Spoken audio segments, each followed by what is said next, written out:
What is up, hotties? Welcome back to another episode of Stay Hot. I'm Blaiden Kirk, joined as always by my two favorite co-hosts of all time, Matthew Sponhour and Theo Ash. And today, we're finally getting into our division predictions. It's been a long time coming. It's been a long summer, but the NFL season is finally within reach. So we're starting with the AFC East today. We're going to go through the Jets, the Dolphins, the Bills, the Patriots. It should be a super fun time. But before we get into that, Matt, Theo, how are you guys doing on this beautiful Wednesday evening? I'm very sleepy on this beautiful Wednesday evening. I drank 2 big coffees yesterday, arrogantly. Yes, arrogantly. I'm like, I'm going to stay up a little late and get a lot of work done. And I got some work done and then did not go to sleep at all. I had to call it at like 5 a.m. laying in the bed. Like, I'm just not even close here. So I got up and went to the gym, and I'm pretty crushed. I'm pretty out of it right now. So I'm probably going to go to bed immediately after this. But then it's okay because at least I'll reset my sleep schedule. At least I'll be like getting up at 6 a.m. tomorrow morning with 10 hours of sleep under the belt or something. Maybe with Matt so fatigued, I can trick him into agreeing with me that the Bills are going to finish. It's very, 4-13 or something. What? I'm kidding. Yeah, but that's hyperbolic. I know you have them finishing last. I know you have them not winning a game. It's okay. 0-17. 0-17. Someone has to give the take. Why not now? Why not? Yeah, someone has to do it. Matt, you're next. You know, it's just one of those things where it's like it's on the table. Maybe it's not above a 50% chance, but it's more likely than people think. So, like, you might as well go with the Bills 0-17 take, just because it's more likely than people think. I don't think I would want to deal with. There are certain fan bases that I do not want to get on their bad side. Bills Mafia is one of them. Really? Well, I've never had any bad interactions with the Bills, to be honest. Neither have I, because I'm always nice to them. Pretty tame it is also fair. Like something I can't think of. Browns and Bills fans kind of have a pact that we're like one of the same, 2 peas in a pod type deal. The Great Lakes Coalition. Yeah, you get it, Theo. Mm-hmm. Lions fans are in that too. Okay. I don't know if Packers fans or Bears fans fall in that mix though, because they're rivals of the Lions. So like, and the Lions. I was never told of any coalition with the Bills and the Browns. So you're not in it, man. No one ever let me know. How are you doing though, Theo? I'm doing all right. I'm just trying to keep cool. There's a heat advisory here in Denver, but I'm pleasantly impressed with how my AC is holding up. I got this apartment last August, so I skipped most of the summer, late last August. And this is the first time it's really been tested in the heat for me. So it's holding up well. Is it like a single unit AC? It's like yeah, it's not central air. Those are tough. So yeah. But that thing does major work though. It hasn't broken, knock on wood. So I'm doing all right. But I'm mostly excited to get into the division rankings finally. I know. This is a trick though for anyone that's struggling to stay cool this summer. A lot of people like to turn their AC off whenever they leave their house or if they leave for like an extended period of time. It leave it running, man. Because billionaires. No. It is more expensive to turn it off because it takes more energy for your air conditioning unit to cool down a place or heat up a place from, like, if it's winter and it gets to like 55 and you try to heat it back up to 70, that takes more energy than just keeping it at 70 constantly. Interesting. High IQ play. I'm just saying. But wouldn't if it's on all day? No. Wouldn't that be like 24? Because it's not on all the time. It's just when it dips below below or above a certain temperature, it then brings it back to that temperature. So it's only on for like a couple of minutes at a time. It's not like it's just constantly running. Just turn it on auto. Yours might be. I don't know how the single unit ones work, but if you have central air, then just leave it on auto all the time. Getting your AC advice from a podcast called Stay Hot. Hey, We're all not I'm giving saying. Big Hot wants you to turn off your AC. No, I'm not surprised at all. Keep it the on. host is Stay Hot. Urges you to turn off your ACs. No, they say leave it off as much as possible. But so true. Well, you guys want to get into the man. Yeah. Let's get into these teams. AFC East predictions. We're gonna start off. We're gonna go team by team here. We're not gonna like go 1 through 4. Each of us give who we have. It'll be easier to just go team by team. We're starting with the New York Jets. Aaron Rodgers should be back this year. Is he gonna be 100%? Hard to say. Matt, they have Sauce Gardner. Is that going to be enough to get them to the playoffs to win this division? Was for the good old Bearcats, so you have to assume that it's enough there. We have been talking about the Jets pretty lowly, haven't we, over the last couple of months in general as a podcast. Their defense is great. Yes. We've been very high on their defense. But we've said there's a lot of question marks on the offense, and rightfully so. We have no idea how Aaron Rodgers is going to look. I don't think anybody has any clue what that's going to be like. Mike Williams is a good player, but he's aging and coming off a big injury. A lot of their offensive line additions as well are, question marks to stay healthy. And I think we've kind of been looking at that, or at least me personally, maybe I shouldn't speak for you two. And I'm saying that's just one too many dice rolls. That's not going to work. That's not going to break their way.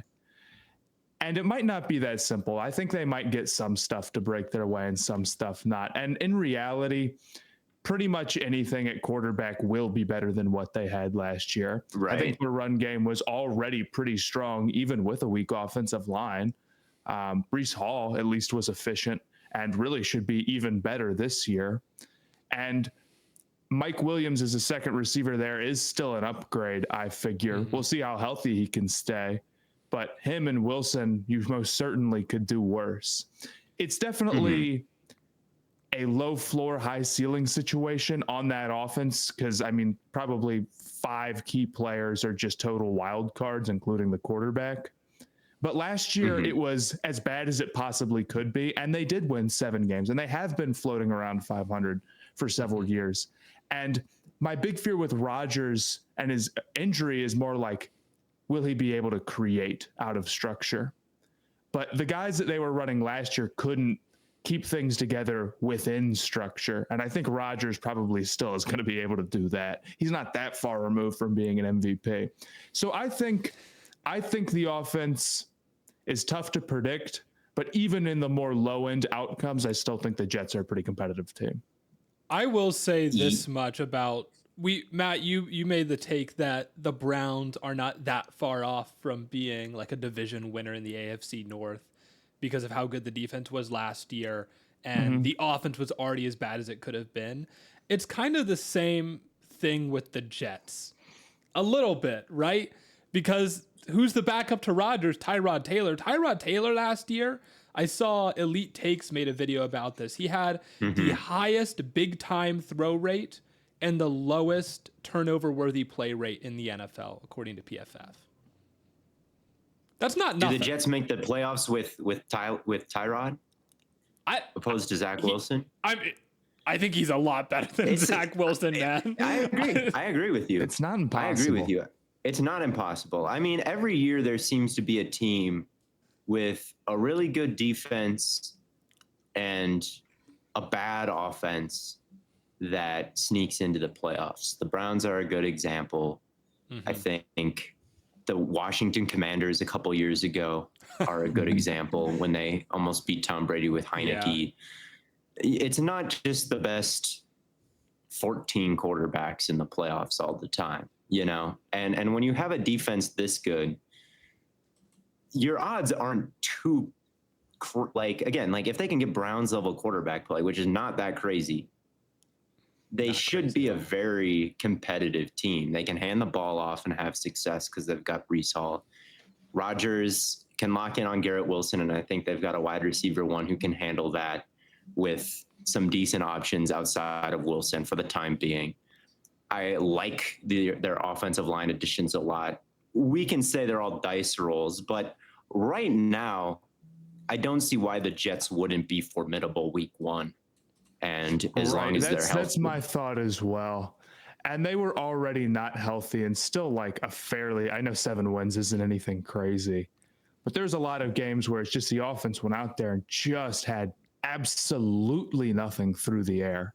No chance. And with Rodgers, it's like, if you're predicting that to be a problem again and for the Jets to have like a losing record, I mean, you'd basically be saying that Rodgers is going to be worse than Tyrod. Like that's the level that you think he'd be bad. And anything can happen off of such a major injury this late, but it feels like even if things go poorly and it doesn't look great, it's still going to be such a level up and they'll still be able to air it out and hope for the best with a couple of receivers who can make plays and then get it going on the ground when they can spread out a defense a reasonable amount like they couldn't last year. And when I think about quarterbacks at age 40, I mean, there's a couple guys that come to mind who have played well recently. Tom Brady was good when he was like 45. Like, I don't know, 43. Drew Brees was good when he was 40. Brett Favre was good on the Vikings, and he was 40.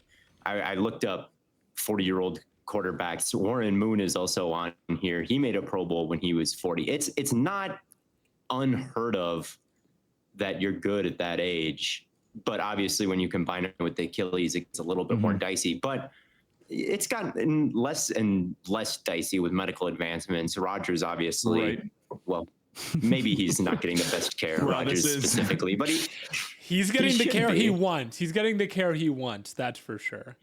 I mean, it's not impossible that he comes in and is still got arm talent, right? Like Kevin Durant tore his Achilles, and he's a basketball player with a lot more of a range of movement, right?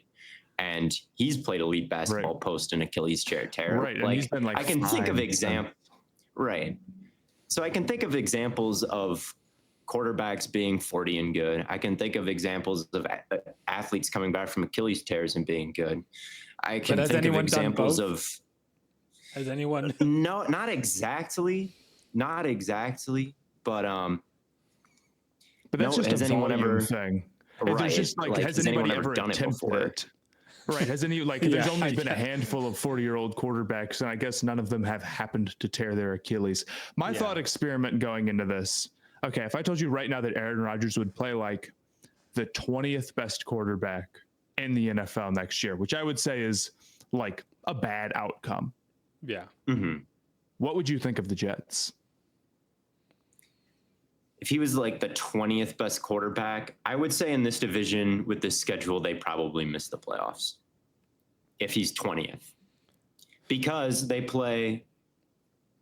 have to play the Bills, they have to play the Miami Dolphins, and then they also have to play the NFC West with the Rams and the 49ers and the Cardinals, who I'm kind of high on, at least their offense. I think they'll be in the hunt.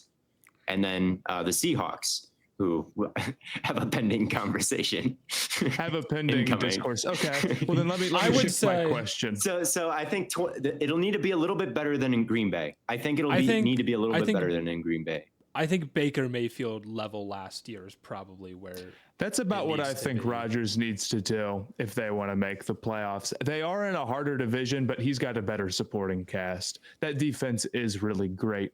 The one thing that does make me a little bit nervous about them, or about the whole, there's always a team that like has a great defense that kind of sneaks into the playoffs, is that a lot of those times those teams also have weak schedules against teams that aren't well put together, and that great defense can beat up on bad offenses, and like they sneak in, or like that Washington team like still had like a really bad record. This Jets team isn't going to get that. They have a pretty tough schedule. I think so does the rest of this division, right? I think Rodgers will be okay. I am a little bit nervous about the receivers holding up. If Williams is like lagging behind, then the receivers are just like really bad. Their weapons are really, really rough. Yeah, we'll see what Corley can do. He's more of an auxiliary threat that I'm not crazy high on. So if you are a big Corley believer, I could see being really high on this team, but I'm not that. So I'm kind of with you, Matt. And I'm still concerned about Hackett. That's the other thing, right? Where it's Rodgers can go behind the line of scrimmage. He can make all the adjustments that he wants. Mm-hmm. But if you're going to be doing that all the time, you can't play with any tempo, which would not. Well, maybe you could, I guess, on the fly, just calling things. But I don't know.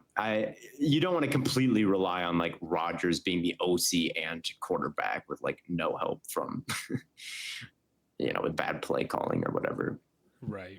Because then he just gets frustrated, right? We've all seen Rodgers.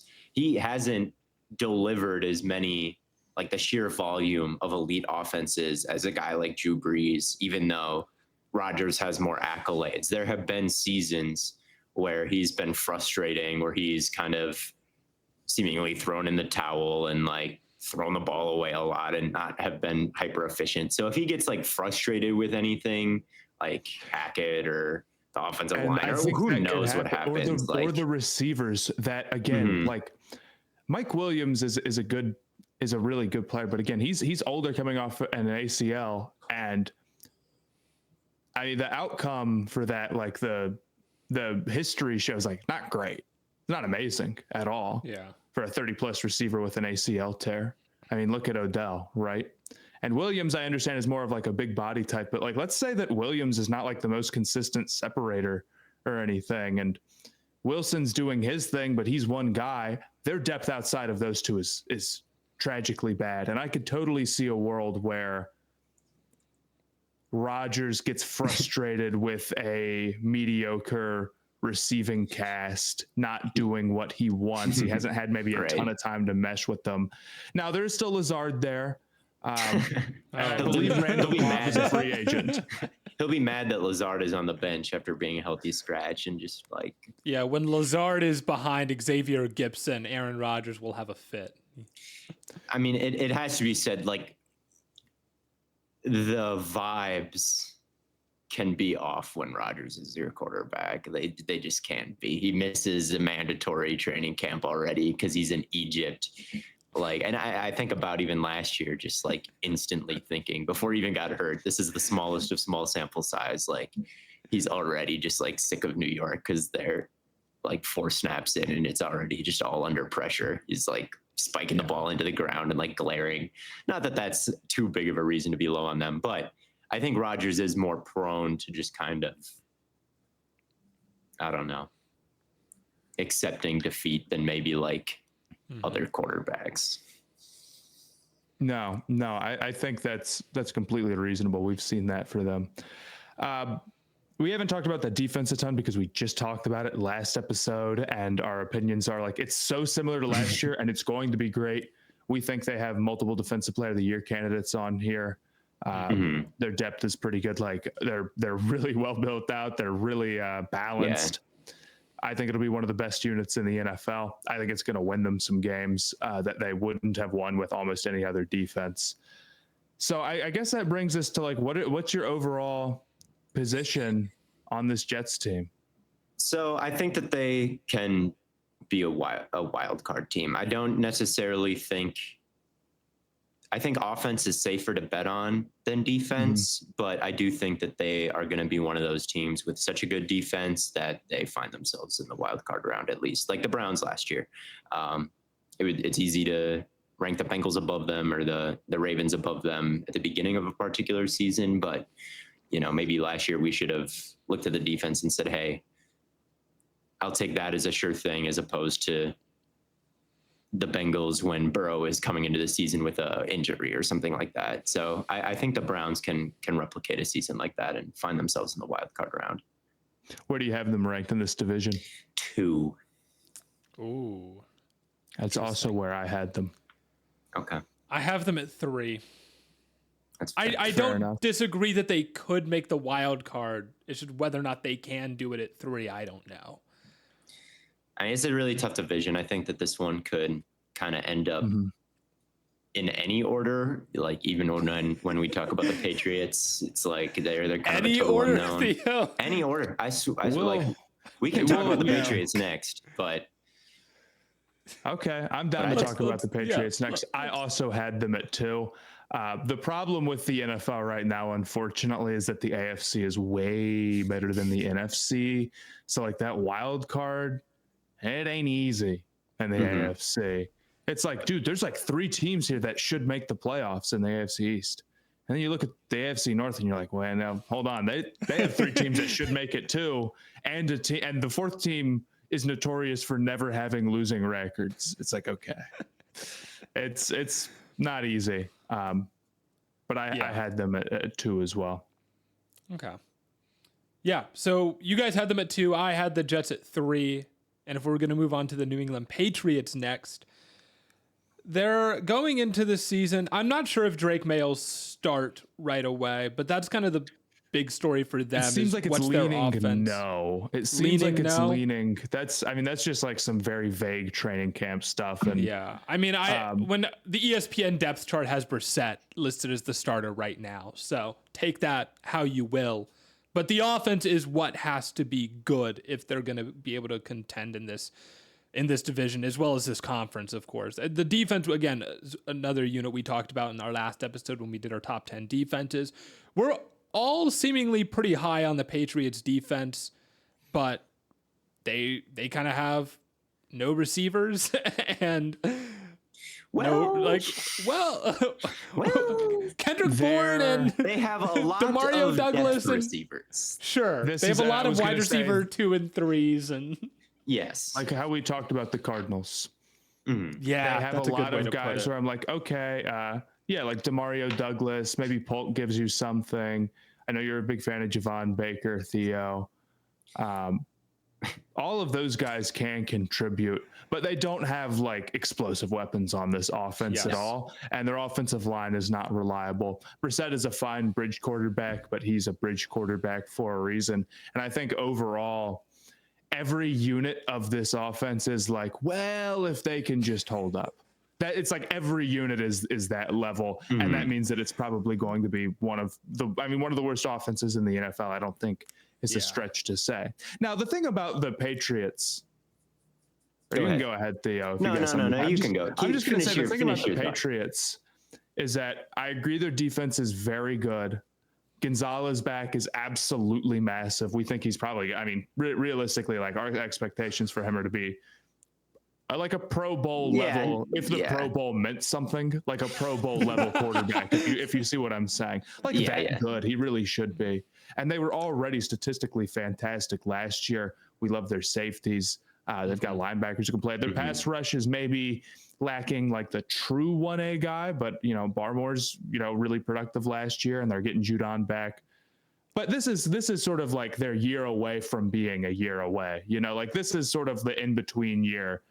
Get May out there, develop, and then you add the pieces around him with hopefully a defense that's pretty entrenched, and then you really start making a push to be competitive. I think they're a little bit closer than you. I'm a little bit higher than that. I think they might be a year away, but I don't think they're 2 years away. I think this is like this offseason was their, you know what I mean? Yeah. I have this thought, like, what if they're this year's Packers, though? That's what I have in my head. You've got a team with no expectations. You've got a franchise legend leaving the building, but a clear succession plan. You've got a quarterback that kind of reminds me of Jordan Love in terms of the athletic potential that he has and like his kind of stature and just the way he plays, honestly, like you're talking about Zappy, right? No, Milton. No, it's Drake. But May, the throws off the back foot, he can just kind of back up in the pocket and read things out. He doesn't have to step into things like amazing out of structure, like being able to process in structure. Like I'm really high on Drake May. And he might even start, so maybe I'm ahead of myself, but I just think that he will. And even like watching the Hard Knocks episode last night and watching him on like the whiteboard, being able to recite everything back perfectly. all this defending that I was doing for Jaden Daniels, like, no, he gave a good, he did give an all right answer. Like, throw a touchdown's a perfectly fine answer to say. Jaden Daniels cooked, man. Or not Jaden Daniels, Drake May cooked. Right. I just think like when you get a guy who has good recall like that with all the athletic talent that he has, like I just think that he's ready to start. I do. I think he's that level of prospect. So I'm hoping he's in there right away. And then their receiving core, we'll see. Maybe it's Cardinals level, which would be very bad. But the thing about the Cardinals was like they had 3 Pop Douglases, like it was all tiny receivers, like auxiliary threats. This at least, there's a little bit more. They have a little bit of size. There are not actually a lot of Packers receivers rooms. That's really just not a common thing. I know. But that's my takeaway. For those listening at home, I'm just going to read off the receivers, and you guys can be the judge of where this receiving core stands. Kendrick Bourne, Demario Douglas, Jalen Polk, KJ Osborne, Juju Smith-Schuster, Javon Baker, Jalen Reagor, Tyquan Thornton, Kayshon Boutte. Yeah, I'll stop there. I mean, I don't know. Maybe I'm crazy, but I think if you were to line up and just play man coverage against the Patriots, like all their opponents did last year, they could just line up, play man. No one could separate. Mac Jones couldn't do anything. I think if you try that against the Patriots this year, it will go significantly worse for you. Now, does that make them an above average offense? Maybe not. But does it take them out of the horrific depths? It's kind of like the Jets. Does it take them out of the depths of being terrible to the point where they can kind of contend with that defense? And that's kind of where I think they could actually make some real noise. Is I do think they have the quarterback. I think they have mostly the quarterback. I think they have a decent offensive line. I think they have decent weapons. I don't know. They could just be. If they could just be. But this is just what Matt said. He's like, if you're looking at everything, and the difference is that Drake May is 21. That's one of the big things, and has not been sitting behind Rodgers forever. And I think that like matters, unless you think that is completely irrelevant, and you think like the Packers are just like totally wrong, and they could have started Love and gotten a similar result from day one. Well, but May is a better prospect than Love. May is a better prospect, but like he is not above like dumb mistakes or inaccurate throws. Like he is not above some things that need to develop for sure. And I think behind an offensive line that isn't good and receivers that aren't good, that it's going to be like there's going to be some rough spots in his rookie year. I think he's a great prospect too. Like I'm totally bought in on May. I feel like they have their franchise guy like pretty strongly. But I mean, I still have them 4th in this division. I do. I mean, okay, that's true. The main thing I'm concerned with, it's not even the receivers really. The number one thing I'm concerned with is honestly the left side of the line, because Cole Strange is going to miss the beginning of the season probably. So you're going to have some random in there probably. And then they've got 2 right tackles, one a 3rd-round rookie and one kind of a replacement level player competing for the left tackle spot. And I'm worried that could just completely cave in early.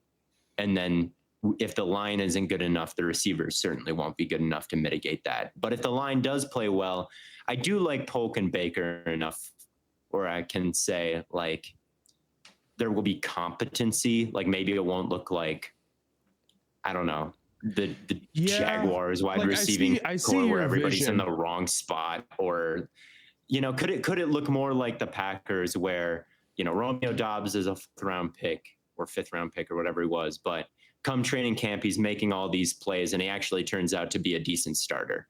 Because I think Baker could be that, and I think Polk could be that as well. Or a Dontavion Wicks. Like what was he? I just think there's enough solid players here where the receiving core could be kind of a pleasant surprise, but the lack of speed and from at least the rookie's tackle breaking ability makes me think I can't go too far with it where they're going to win or make a ton of noise with a really tough schedule in this division. Right, and that's the thing. They're also going up against a really tough schedule. I think my prediction, because I don't entirely disagree with you, I think that it looks like the Cardinals in the sense where it's like if we could shift all of these guys down one on the pecking order and we could pick like one superstar receiver, then we're really set. But everybody, it's like, Polk and Baker, I think have real potential. And, Demario Douglas is like, a good guy in the slot. But when it's like, you need one of those guys to be like your guy and they're going up against, whoever the opponent's like number one corner is, it's just a different battle than whether or not they can bring like some juice, especially since all those guys are young and still going to be developing themselves. Right. So I think they could win more games than maybe people are giving them credit for. I think they could be like more competitive, but probably not more competitive than any of the other teams that we are talking about in the rest of this episode, unless you think the Jets offense will be like every like coin flip goes against them and like Rodgers is a disaster and Williams sucks and their offensive line falls apart again. Right. They could take the Packers, but they could be this year's Packers, I think. But they would need more luck because the Bears' passing offense never got off the ground. The Packers own them annually, which you can't really say about the Jets and any of the teams in their division. It was an easier path for the Packers to overtake the Vikings and Bears than what we see from the Patriots right now. Even though I believe in May. Even though I believe in May, I believe in the defense. I like Polk. To me, a little bit of a reach in the second round because he can't really break tackles or win over the top, but he is one of those guys where out of structure, the adjustments he makes mid route are like beautiful. He'll block for you, really good versus zone coverage, like catches everything, decent release package. It's like, okay, maybe he can be like a Robert Woods type or something like that, like polished his rookie year, but I don't think he'll ever be like a 1,200 yard receiver or something like that. 13. But Baker has a little bit more potential. I don't know. Like the two of them combined, I'm like, okay, I see. That might be a complete wide receiver there. Right. Like between the two of them in the second and fourth round, like I guess I like what they added. And they already have a guy that you're kind of excited about. And like, if we wanted to go like really, I kind of like Jaheim Bell in the 7th. I don't know if he's even going to make the roster, but I kind of like. Right. I mean, he is currently 4th on the depth chart of tight ends, man. I think the ESPN depth chart is not like. I'm just saying they currently have him behind Hunter Henry, Austin Hooper, and Mitchell Wilcox. Blaiden, I think they make the ESPN like it's not like they're getting that from somewhere. I think some guy just enters it in and kind of like guesstimates it. You think Jaheim Bell is beating out Austin Hooper for that tight end 2 spot? Oh, I think Jaheim Bell is kicking Austin Hooper's ass. I think Austin Hooper's career is done. But would he? But I think Jaheim Bell starting week 1. We have to debate Jaheim Bell versus Mitchell Wilcox. But wait a minute. That was, you just can't ever match that clip, man, because you have to have the energy about Austin Hooper versus Mo Alley Cox, and it's tough to summon. I don't have the energy for that, man. I don't know. I guess the final word on the Patriots is they could be the team we think the Jets will be, with a great defense and an offense that's good enough to complement it and make the playoffs. Like that is on the table for the Patriots as well as the Jets. They're a bit younger. Maybe the chemistry gels a little bit better than New York's does. The Patriots offensive line is like definitely going to be bad though. Yeah, no, like Theo, I have to agree with Matt on that it's one. It's more likely within the Jets with the Patriots, but I think like I could see the Patriots being okay. I think the way to put this, what is their over-under win total? You're taking the over. It's like probably like 4.5. You're taking like the 5 or the 6. Dude, it's 4.5. I'm so that's an easy over. Easy over. Okay. Like they're so slept on. If could that be true? 4.5. Do you want to go? Do you want to go through the schedule and yes, count the wins? Cincinnati, Win. At Cincinnati. No. Winning in okay. Versus Seattle. 40-point loss, I would have to assume from the way that this podcast thinks of the Seahawks. Then at the Jets. Okay. I don't know exactly which one they'll win, but I think they can win one game out of that stretch of 4. It's like Maybe. If you, but I could very easily see them starting like 0-6, man. Can I be completely honest with you? What? The game by game is like I've realized it's like a terrible way to try to judge how good a team game by game. I will never do game by game. I like doing groups of 4. So when I see groups of 4, I see Bengals, Seahawks, Jets, 49ers, I think they can win one game out of that. I don't know where it'll be, but I think they can win one. Next, we got Dolphins, Texans, Jaguars, Jets. I think they can win 2 of those games. I think the Jaguars are beatable. I think in the division, like their defense is good enough that, maybe they could get to maybe they split versus the Jets. I could see that. So I'll say 2 there. Then they play the Titans, Bears, Rams, Dolphins. Give me another 2. And then Colts, Cardinals, Bills, Chargers, Bills. Like, give me another 2. What is that, 7? That's 7. Feels a little generous. Like it felt a little generous, but I get your point. I see your vision. Cooking. I do love Brissett Drake gang. Even if it's Brissett, I think they can do a little bit of damage. Their offensive line is although the left terrible. side of the line is going to be. The offensive line is going to be horrible. It's not like it wasn't that bad last year. The main issue is you're talking about how they're going to have a battle at left tackle. They're going to have a replacement level guy in at left guard for a little bit. And excuse me. Rotating offensive lines are the biggest Achilles heel for how good they're going to be.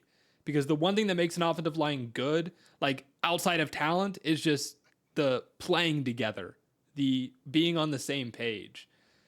I feel like the chemistry matters more. Yeah, he's good. And then eventually Cole Strange will be back. So I don't know. I think it'll probably be like a below average offensive line, but if they weren't that bad last year, I don't necessarily see them being a total disaster this year. I don't think they'll be good, but I don't think they'll be Jets last year level bad. So I think May is going to have enough where he can maybe not Jets level bad. Be a decent rookie, because I think he's a good prospect, and I don't think it's like he's entering some sort of disaster scenario. It's just mid with a good defense. That being said, we all have him. We all have the Patriots at 4. Right. Okay. Yeah. So we're splitting hairs here, man. At this point. I think they're close to 3, though. I'll say, it's a very condensed 4th. Okay. Well, let's go to the next team that we have here, which is the Buffalo Bills. They still have Josh Allen, but no more Diggs, and the defense is crumbling. Where do they finish? Theo, you've had your ideas about Buffalo. I want to hear them. Okay. So last year they won the division. They were 11-6. They tied with the Miami Dolphins in terms of record. And in fact, this is just kind of an interesting tidbit. When I looked at their splits at home, both Buffalo and Miami were 7-2. Away, both Miami and Buffalo were 4-4. In the division, both teams were 4-2. In the conference, both teams were 7-5. And in non-conference, both teams were 4-1. Literally the exact same splits. Again, ever? The exact same splits, home, away, division, conference. And then I look at the 2 teams, Miami and Buffalo, and I look at Buffalo and I say, okay, they lost Diggs. Honestly, don't really care about that. Allen was better targeting other receivers last year. I think Diggs was a negative in the playoffs. He was honestly a negative the back half of last year. I think Allen, with the current group of weapons, can field a good offense. It's the defensive losses that make me a little bit more concerned, because when we were talking about our top defenses last episode, We mentioned the Patriots. We mentioned the Jets. We mentioned the Dolphins. We did not mention the Bills at all. And the comments let us hear it. The comments were saying that we should have mentioned the Bills. But I remember reading those comments. I couldn't help but remember the last time I saw the Bills defense, which was in the Chiefs game. And I'm pretty sure the Chiefs went down the field basically every drive in that playoff game. Let's see if I can get the drive chart up real quick. There was one, they scored almost every possession. And then there was one towards the end where Sky Moore fumbled at the one and it went out. But pretty much every other drive went down inside the Bills. We were wrong not to bring up the Bills.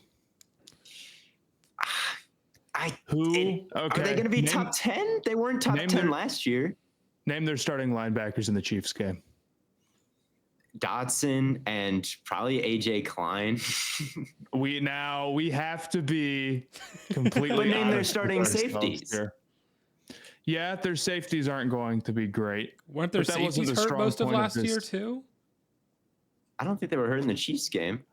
They lost their safeties, but their front seven is undoubtedly very good. It is. It's good. It's a good front. It's a good front four. It's Daquan Jones who missed time. Rousseau at Oliver. Epinepsa had a good year last year. I don't know, man. That sounds pretty strong of a defensive line. And then Milano coming back. They were pretty banged up. Do you think so? You think that Poyer and Hyde, who mind you were getting older last year, do you think that they are better than who they're getting back from injury? I don't think Milano, Daquan Jones missed a bunch of time, 10 games. Well, I guess if we get prime Milano, then that would be great. But that's not a guarantee, I'd say. I mean, he's coming off a bad injury, and he's how old at this point? Is he 30? He's 20. He's going to be 30. So maybe Milano is better than both of those guys. And maybe Jones is better than both of those guys. And if I had gone to a 13th or 14th honorable mention, I probably would have put the Bills up there. And that's why we should have mentioned them. I don't necessarily think that they needed to be. Yeah. I don't know. I just think they needed to be in our top 10. And this is why we shouldn't do a million honorable mentions. You can't go to 15, dude. It's too many. Then everybody you'll 12. Honestly, we should just cap it at 10 and not bring up any other team. And then everybody can think they're the 11th. But once you go to 15, once we talked about half the defenses, now all of a sudden, honestly, dude, where are the Panthers? That type of stuff starts revving up, man. Okay. But they still have the worst defense in the division. Clearly. They clearly have the best quarterback too.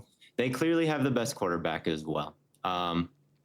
But do they clearly have the best offense overall? Or is that Miami? I think it could be Miami. I think I'd probably say it's Miami.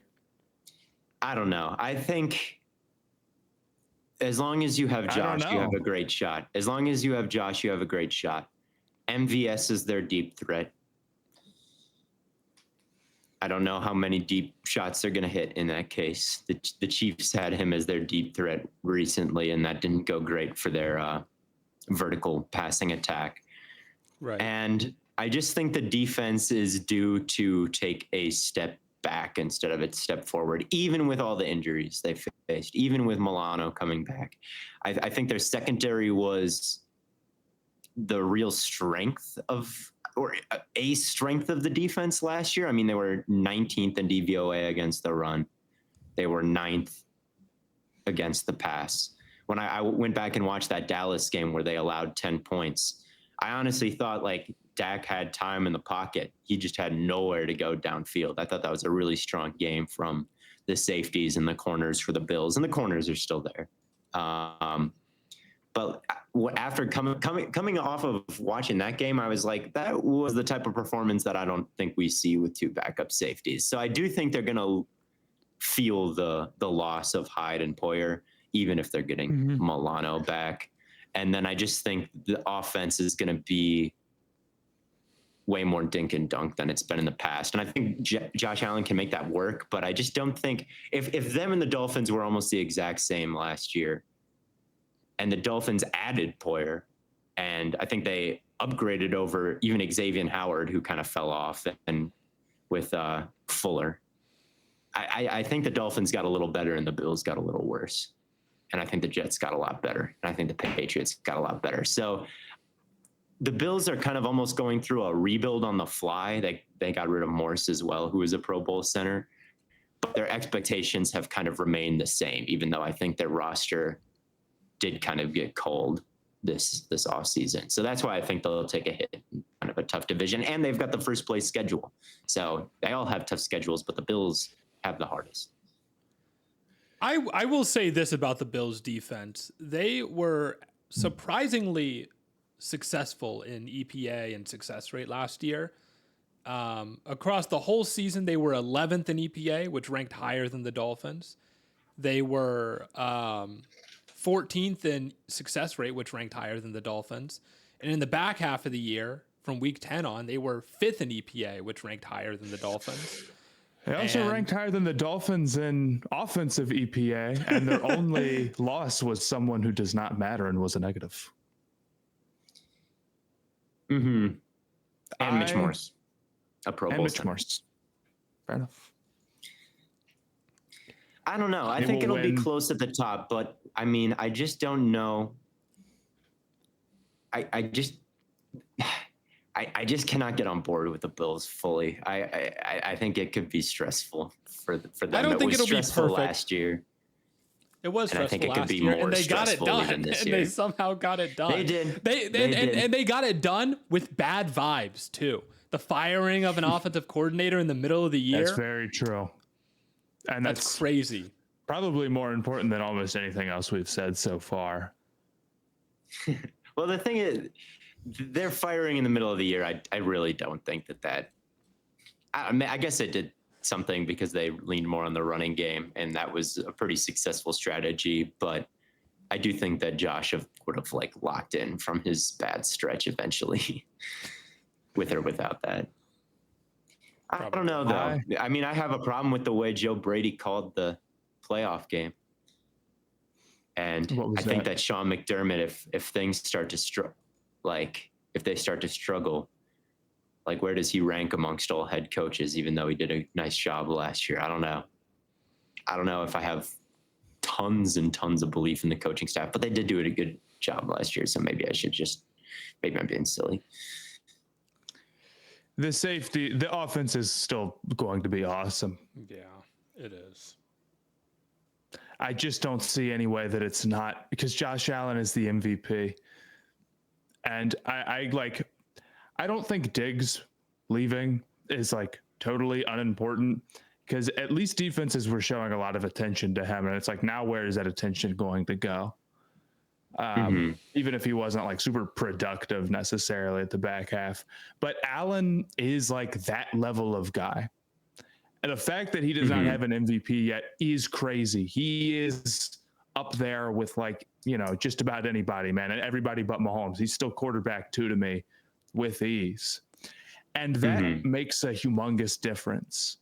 I know there's more to it than that, but their offense is just not different enough from what it was last year. And it was amazing last year, even with like turnover luck that at times was like really, really rough and caused them to make decisions that weren't very good, like maybe with the firing of Dorsey or whatever. And they still ranked amazingly because they have Josh Allen. And I think their receivers are probably going to still be like, they have enough guys to go to, maybe a little Packers-esque. They do have a lot of guys. And it's a bit like the Patriots, where they've got several players that I'm high on, but I worry about who is stretching the field for them.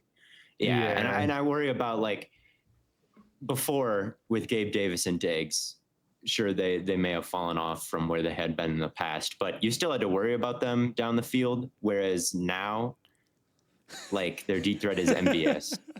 Diggs and Allen. Diggs and Art Davis.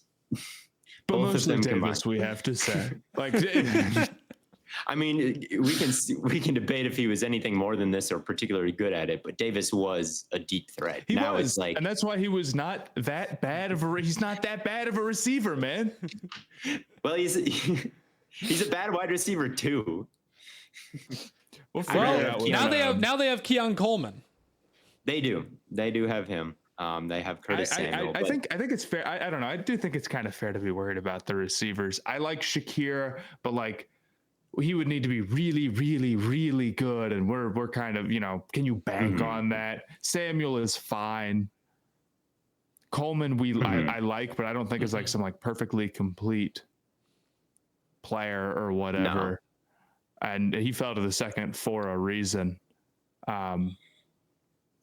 So I don't know. My concern would just be like, can defenses pack the middle of the field more? Because they seem to have weapons that would do well underneath or up the seams or like as like a kind of a power slot type player. Like who do they have really stretching the boundary this year besides I'm MVS? With that, if it's a Bills offense that can't hit deep shots, is Allen going to be cool, not like trying to force it down the field, or is that going to cause him to like get a little bit too aggressive when he shouldn't be and maybe throw a few more turnovers? You see what I'm saying? Right. Could he have a stretch like he did last year? I mean, we talk about how high they ranked, but they did lose a couple games because of like silly turnovers from Allen.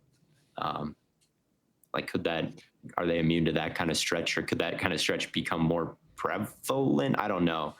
I do think that Diggs overall didn't have a great season and can be replaced more easily than the name value suggests, but it doesn't mean that this receiving core isn't going to have some ill effects that could be a little bit different than last year. And then I do think the receiving core is way better than the Patriots. Like straight, yeah.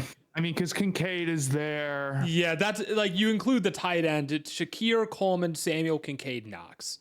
Like that's a clear better big five than anything the Patriots can put together.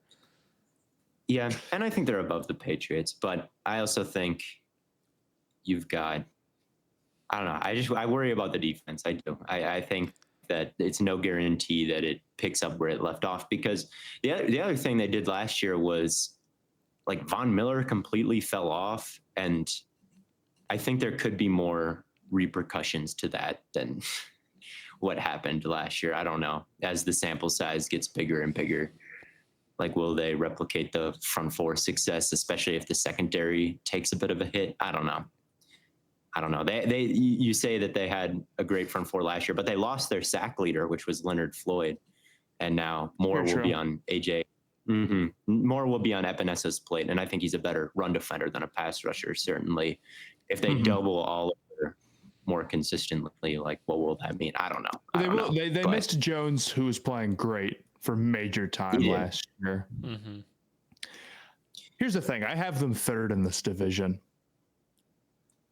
But hey, me too. As we've talked, this is the difference is that you are like they could be worse than the Patriots is your sneaky take, and I'm more like, as I'm talking about it, I'm very nervous putting them below the Jets because Josh Allen is so good, and their defense, I think, like, I feel you on some of the negatives, and the safeties do matter. I think that's an absolutely huge deal. But I think it bottoms out at mid. I think it's like a mid defense, and you have Josh Allen on the other side. And like that offense just did not lose enough for me to think that it's going to be bad, because it was one of the best in the NFL last year. The schedule is very difficult though. So I have them I have them at 3, but I think we could be seeing, like 3 double-digit win seasons. I'll say this. If we're comparing them to the Jets offense, Jets defense, Bills defense, Bills offense, unit I'm most worried about easily, Jets offense. I guess the unit I feel the best about is Jets defense easily too. Well, offense does matter more than defense. I'm a bit nervous putting the Bills at 3 as well, but I don't know. It seemed like everybody was panicking last year, and then the Dolphins kind of fell off towards the end, and then everything turned out okay. And then this year, I'm not sure if the roster is as talented, and I don't think it's any guarantee like the Dolphins are that bad down the stretch with no the edge general rushers. consensus, And like the Jets could be even better. if the Dolphins had won one more game, the Bills still did end up being good last year. They did. And if the Bills had been healthy last year and had not gotten down to like, just didn't have the linebackers to play a real game in the playoffs, they could have competed with Kansas City. But like Klein came off the street, did he not? He was guarding Kelsey one-on-one. He was. And he was, yeah, I forgot about that. AJ Klein, legend, by the way. Panthers legend. That guy has been around forever. And he used to be very solid, but I forgot that, like, yeah, he wasn't like even in the league. Probably 34, I would guess. Let's see. I mean, it's been a minute. He was drafted probably 2013 or something like that. He's turning 33 on July 30th. Happy early birthday, AJ Klein. It's just like that. I do agree about Milano. It's like coming back from a broken leg is tough. Mm-hmm. But I don't know. If Milano comes back, I kind of still feel really good about their front seven. And it's just the safeties that make me nervous. Granted, that matters. And I still think like, wow, I'm worried about the receiver room. There is some upside there. Albeit maybe taking the top off isn't great. I have him at 3 for a reason, but as I'm talking about it, I'm wondering, like, do I like the question mark? You could change it. Or, all right, I'm going Bills at 2, Jets at 3. There we go. Now you're matched up with me. I'm trying. Well, that means we all have the same team at 1, though. It does, which is a little boring.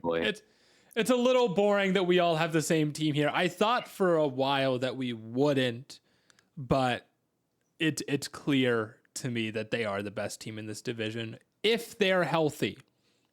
This is the one stipulation, but I refuse to take injury into consideration that heavily with these predictions. Like I felt like another one of these teams wouldn't get hurt. Like, I don't know, 40-year-old Aaron Rodgers off an Achilles doesn't sound like the picture of health. So I guess it could happen to anybody. Right. That's the thing. Tyreek's been pretty durable. Yeah. So it's not like he's like this huge wild card.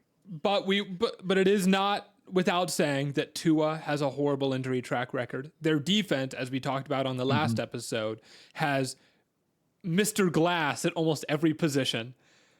But when they're all healthy and when they're all on the field, this team is loaded at basically every position, except for maybe the offensive line. That might be the only weakness. But the skill position guys, the play calling, the timing in the passing game, the speed in the run game, that wide zone that they run is insane. It's so hard to stop. And their defense is really, really good. When they got Jalen Ramsey back last year, they were really hard to move the ball on. So yeah, I got the best receiver duo and the best running back duo in the game. Right? I'm trying to think you become A-Chain. I think you're going to be right on A-Chain. Like, why wouldn't he get like 100 more carries next year? And this is a problem. It's like, it's one of those takes where I don't disagree with you about the durability, or it's like, can he do X, Y, and Z? But like at some point it's going to be week 1 and they're just going to give him the ball and it's going to be like, yeah, it's probably going to be the same shit. You know? Yeah, I think I'm with you. Exact same way. In the prop bets episode, I said, he might be a decent one to sprinkle leading the league in yardage. It's not a horrible idea if he gets, like, how many more carries does he need? And like, yeah, he might get hurt, but he also might be healthier than last year. Like, he got hurt a lot last year. He might be less hurt this time around. It could regress positively. If he plays 10 games, he might get it. Exactly. They're also probably going to give Jalen Wright the ball. Problem is, I love Jalen Wright too. True. I think all 3 of those guys. I think Jalen Wright is such a baller. Their running backs are awesome. The Tua injury stuff, of course, is a problem, especially because the Dolphins' Tua-less track record is very bad. Yes. Mike White, I don't really actually trust all that much. And Skylar Thompson is, Are they still the backups? They didn't sign that's what I'm saying. I was literally about to say, Theo, so I it's still the cannot exact believe that they're just like, yeah, Mike White, Skylar Thompson, these are the backups. It's honestly bizarre because if they went out and spent the money for a Brissett, it would really change our evaluation of them more than most teams. Where it'd be like, okay, if Tua gets banged up and misses a game, then it's no big deal because you've got a reliable backup in there who can hold down the fort, and the offense is really good without him. But now they're in a position where it's like, I've seen it without him, and it's a disaster. Their backups stink, and they're one of the maybe no team hinges more on their quarterback health, considering like the odds of quarterback health not going their way more than the Dolphins, right? So I don't know if I agree with that decision to not invest there, but I do think their offense, I feel like, is very reliable here to be pretty great again. Yeah, I mean, Tua can be he can be a bot sometimes, which is a problem. I could see the schedule being tough for them, especially because they had such a bad record against winning teams last year, and now they have a good, a difficult schedule. That's the thing that concerns me the most, is just like Tua not being able to perform against this schedule. But like, he's got the pieces around him. I do trust McDaniel, that like his shit isn't a gimmick, and he can be like Shanahan and have the top offense basically every year as long as his quarterback is healthy, which I'm going to assume that he is after he started 17 games last year. And then I just like the defensive additions that they made. Poyer is not what he once was, but I think that he's an upgrade. I think that Kendall Fuller is an upgrade over what they had. I think that Jordan Brooks is an upgrade over what they had.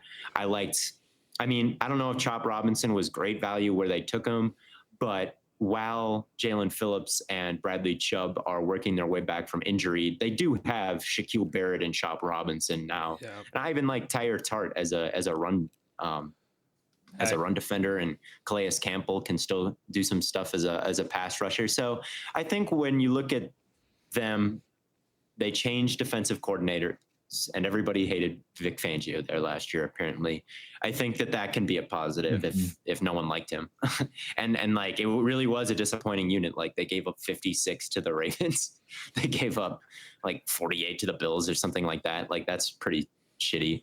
I think this year their defense can live up to the talent more than they did last year, because they made a bunch of good additions and changed defensive coordinators. And then the offense is what the offense is until proven otherwise. I faded them last year and it came back to bite me. This year, it's like, maybe I was a year early, but like, I don't really know. Tyreek is still fast. I love Jalen Waddle, as everybody knows. Yeah. I think Odell Beckham is a better wide receiver 3 than they've had, and Johnny Smith is probably a better tight end than they've had. And, very true. I'm excited to see them with just a more aggressive defense in general. I think that will suit them well. And it seems like everybody there is like really excited to run that type of stuff.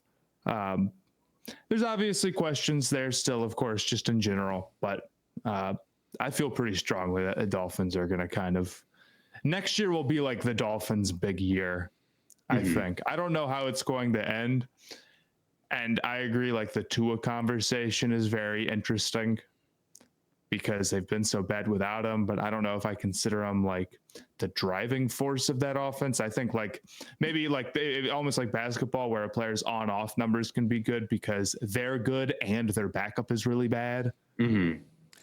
I think that's kind of the case with Tua. Yeah. I mean, he's just not ambitious. Like, he threw 14 picks last year, and basically all of them were bad. Like, going through the interception review, like, most of those were 2s and 3s, where I'm like, what is he looking at here? He's just forcing it. Like, he can be a bot. He just wants to throw the dig. Yeah, it's not that he's forcing it. It's just that like he hits the top of his drop and he lets it fly. Right. And right. if the look's there, then it's a touchdown. But if it's not, it's a pick. You know. Right. He's not even like reading it. He's just doing it. So that but it works. It works a lot of the It's a time. great I don't know. offense. It's a great offense. He's gonna average 8 yards a carry, and he's gonna get 300 carries, and it's gonna be the greatest rushing season of all time by a lot. So I believe in the talent here. I do think that like Mike McDaniel is going to get one in terms of a division win eventually. Like, why not now when the Bills are looking slightly weaker? Mm-hmm. It's a tough division, but I mean, if we're just counting the good players, which we like to do, I do think the Dolphins have the most talent. Yes. Yeah. I don't think that's even up for discussion. Here's a hypothetical, though. This is the year for the Dolphins to win this division. If they don't, Tua is good. Is it Tua? That's what I'm like. Who's getting the axe? Is my question. The thing is, like, that's why Tua should kind of sign an extension right now, right? And well, he can say like, "Look, I was first in the league in yards and second." Because if they don't win the division, like, I mean, if I'm the Dolphins, I'm saying play another full season, like, because he's done it once and it was last year, so that would be I haven't heard much news regarding like a holdout from him. Like, he's been throwing. Like, there's all the news that he looked real skinny throwing with Waddle and stuff. So it's like, if he's not going to hold out, I would just do nothing and hope he doesn't notice. maybe I forgot about a new contract. Oh, he's just so focused on playing that this offseason. he's just so locked into playing, you know. Or either that or maybe his too. By the way, sorry, buddy. I want to conform with Theo instead. Yeah, man. Let's go. Yeah, you'll be wrong with It'll Theo. be tough, though, but I disagree with the whole Bills stuff, and they're goated, man. I'm always on the Bills team. This is the thing: is I just went like, okay, best roster, Miami. Like, to me, it's not particularly close. And then after that, it's, well, Allen's the best quarterback, right? And it's not particularly close. And I think the rest of the team is still good enough that he's going to be able to get stuff done. Then I just trust in the Jets defense, and then the Patriots just don't stack up. So like MVPs in the last 5 years, Rodgers 2, Allen 0. I've seen enough. I've seen enough. Should we post this graphic? What I'm really going to do, you know what I'm going to start doing? I'm just going to do a Madden sim and watch it, and then get all my takes from there when we go through these divisions. This Madden sim will have the Cowboys winning the Super Bowl. I hope you know. Recently, I think he's been... Well, yeah, I don't know. Ooh, yeah. You gotta mix in a couple of Madden highlights into a film review. And be like, everybody notices. Turn like fatigue off. And it's like you controlling him clearly, like you see the little circle around him. It's not even that you just simmed. I think this is a. Go ahead. The Bills are gonna fall. Sean McDermott, he's on the hot seat. I think. I guess I don't know. Maybe my take is like Sean McDermott is on the hottest seat and doesn't. Why do you hate Josh Allen? I don't hate Josh Allen. I don't like the defense, and I think eventually they're not going to win the division. Like, Bills fans, just know that Theo is making a personal attack against you. Take it personal. It's hard to win the division 5 straight times. Maybe the Bills got it though. I don't know. But it's I'm not saying they're going to win the division, but